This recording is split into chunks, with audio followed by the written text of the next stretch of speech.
Here's the new Daniel Defense Delta 5 Pro chassis folding stock adapter, freshly installed on my rifle. A couple installation tips for you.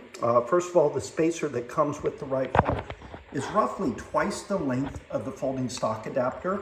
So therefore, if you're, or it will happen that your length of pull is going to shorten with the installation of this. So you're going to need to extend out your butt pad to compensate for your length of pull.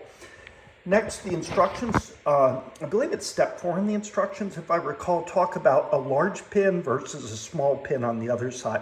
Large pin goes up, it's installed so that it swings to the left side just like we see here.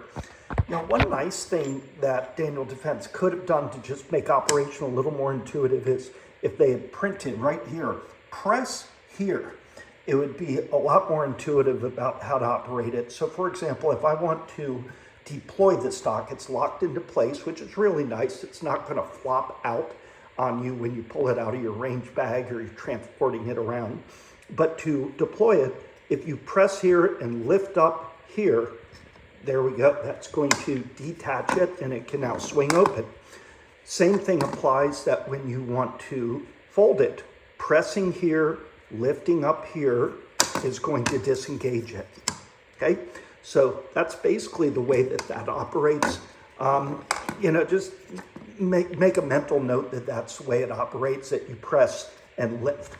Other things about it, operation is really fluid and smooth. Installation is super smooth. You'll see in all the instructions, it's real simple. It explains the 2 bolts that are in here are 5 32nd head Allen screws. It comes with an Allen wrench. If you have a ball head Allen wrench, it will make it a little easier to get out, but otherwise it just takes a little longer to get it to come out. And that's it. Operation is simple, and good job, Daniel Defense. Thanks for finally getting this to the market.